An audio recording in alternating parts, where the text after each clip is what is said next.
Good morning. I'm Alisa Z. You're listening to the Sunday edition. The folks here in my office, actually in my studio, the gentleman, anyway, is somebody I've heard of for many years. Your beautiful counterpart, I was able to be introduced to via email and now finally face to face. But Monte Nagler, this is a name most of us here in this community are very familiar with.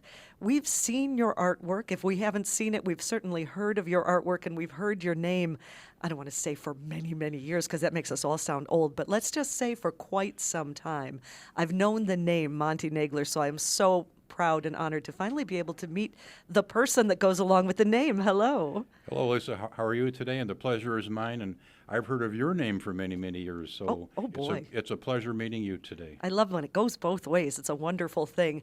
Monte, I know we're going to talk about the healing work of art in a few minutes, and we're going to bring in your lovely Carol Merrill, Mickey Nagler, to talk specifically about that. But if you could just tell me a little bit about your journey and your work with your artwork and why you believe it's so important to utilize your artwork in reaching out to the community and working to heal. Well, the subjects I like to photograph and that I've always liked to photograph are nature scenes, landscape scenes from all over the world. And that type of photography lends itself to art and healthcare, to healing, relaxing people, getting them through a procedure a little easier than if they didn't have art to look at. And since we started doing this, it's been about 12 years since Mickey and I have been in this field. I get a tremendous feeling of satisfaction knowing that my photographs can help somebody get through that procedure. When I'm out photographing, in fact, I was just on a photographic trip last weekend, I'm always thinking of how my photographs can help somebody, and I'm looking for that type of subject. And I get very excited when I capture that image, knowing that perhaps that picture is going to end up in a hospital somewhere, and somebody's going to look at it, and you're just going to go, wow, I feel a lot better because that image is relaxing me. And things have changed so much, thank goodness, over the years in that I believe mainstream medical professionals are recognizing and accepting the fact that a change in surroundings, even within that hospital room, can mean the world to a person's mindset, and that really means the world in the overall outcome of their recovery sometimes. Yeah, this is exactly true, too. I think a lot of, healthcare folks are realizing this, the importance of art, and it's making a big difference. It really is. It's not something that anymore that we just say, oh, somebody says, oh, this is La La Land, and it's the hocus pocus, and the folks out in, I'm not going to name a city, but there are areas where people go, oh, you must be from there if you believe in this kind of hocus pocus. No, it's real, and it's valid, and I think there are probably, most likely, even real studies that have shown the impact of the healing factor of the arts. This is very true. And when Mickey takes over the microphone, she can address that fact about many of the studies that are being done. Healthcare used to be so sterile when you walked in, and but now, in fact, we look at us as bringing the softer side to healthcare. I like that, the softer side to healthcare. And speaking of the softer side, not that you're rough around the edges, Monte, but we're going to bring in your softer side. Excellent. We're going to bring in Mickey Nagler to talk a little bit more. So, Mickey, they say behind every great man, we'll let you fill in that blank. Is a great woman. There you go. Okay. Thank you. And here's the great woman, the Mickey Nagler. And actually, I think yours was the first outreach to me via my email, and I was so pleased to hear from you all. As I said, we've all been watching Monte's work for a very long time, and it is just becoming so much more accepted on a wide scale, the healing effects of art. How did you dive into this aspect of your partner's magic? Well, interesting, because I came to work with Monte, even though I had previously had my own profession, so that we could evolve his artwork. And the theory of art in the healing environment a number of years ago started to take impact, and we were being approached by architects in regards to having Monte's art in certain environments to create that feel. So there's where it came about 12 years ago, and we're more and more ingrained to it, becoming more and more knowledgeable via associations that we belong to and the research that's done, the articles that are done, to give validity to the value that art adds to a healthcare healing environment. It's kind of funny to me when I look and we see the architects and the professionals, and they say, well, we want to create this kind of environment so when someone comes in for an interview, they feel comfortable but not too comfortable. We want to create this so that we can impose our notions on somebody coming in a professional situation, or we want guests in our lobby to feel relaxed. It's just so funny to me when things like this come from this heady, heavy professional mindset, when we just need to pause and take a breath and say, well, of course, this makes perfect sense. We don't need proof and black and white and architectural studies to show there are tangible effects to our surroundings. You can use the word feng shui, you can use whatever terminology you want, but it's the reality, isn't it? It certainly is. And just as you said, the architects, they design for a particular feel or culture that they want to create for a corporate environment. The hospitals started doing more of that, though. And so they have something called evidence-based design, which is supposed to be ultimately focused on the patient, but also on the visitors in the environment, and also the staff that has to work in that environment. And interesting with the staff, if you have a happier staff, they take care of things better. So they're actually finding evidence where emergency rooms, the patients are taken in sooner, more patients are effectively analyzed sooner, and therefore treatment starts sooner. So it's a ballpark. Again, it makes me giggle when I think we needed scientific documentation of this.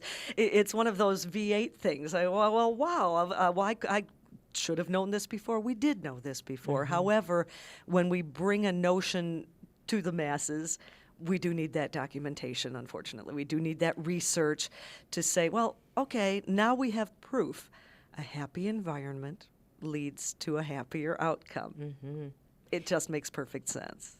And what they've done is gone a step further with that, because not all art is appropriate for the healthcare environment. And that's where the studies have come in to evaluate that. Some art will actually create more anxiety. Some colors, even though it's not a tested fact, will create a different or feel a different emotion in individuals.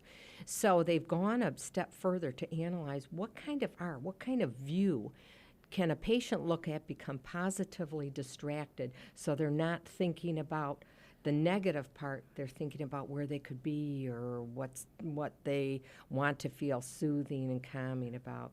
And nature happened to pop up as one of the top areas that imagery from there, if you can't look out of a window, place that in there so the patient feels as if they're calm. And that does make perfect sense.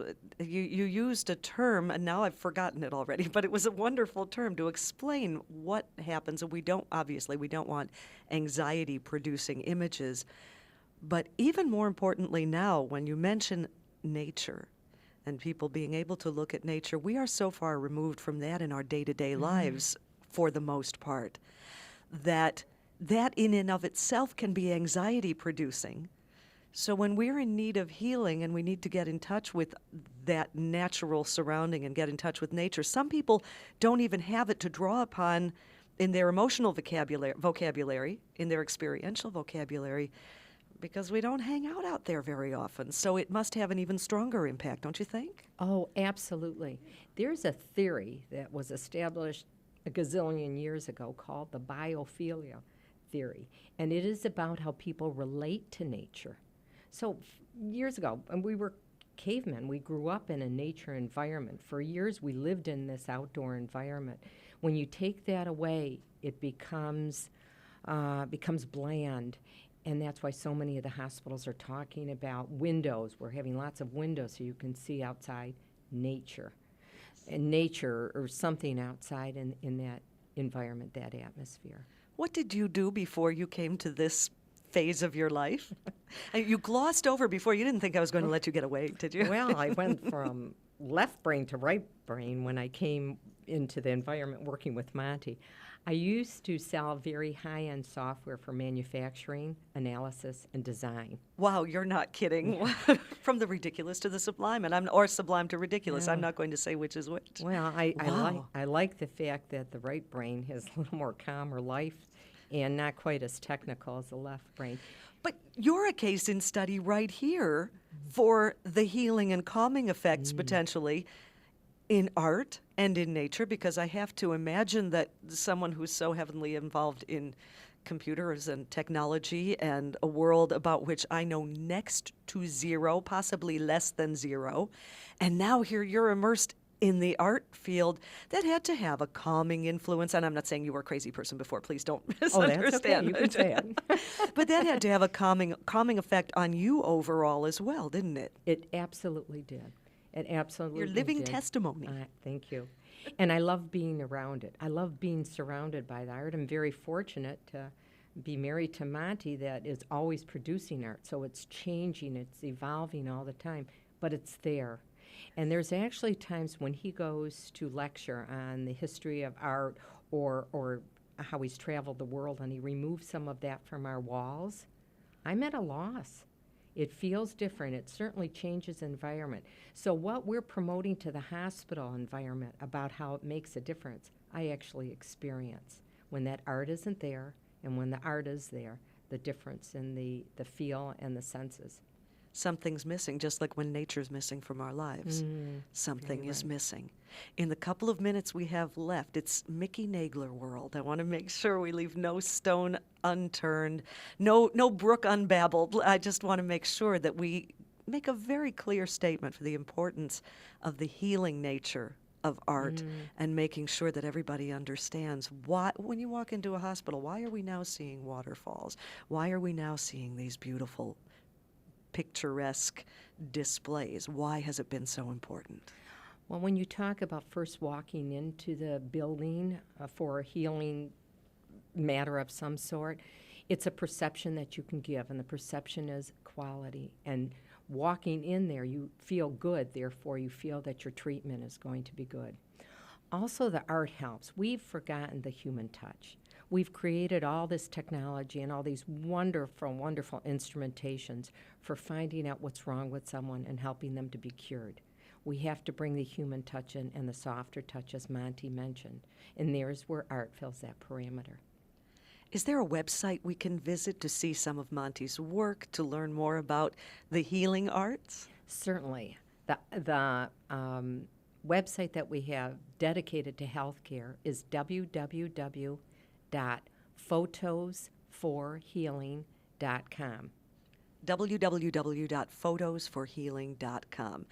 And even if you're not feeling like you're in need of healing, I promise you, looking at some of these photos, you will feel healed, even if you didn't think you needed it. They are beautiful, and they do cause one to stop, pause, and exhale. And I think we all need a little bit more of that in our days, don't we? Yes, thank you, Alisa. We do. Mickey and Monte Nagler, thank you so much for spending your morning with us. I so appreciate it, and I can't wait to go back and look at more.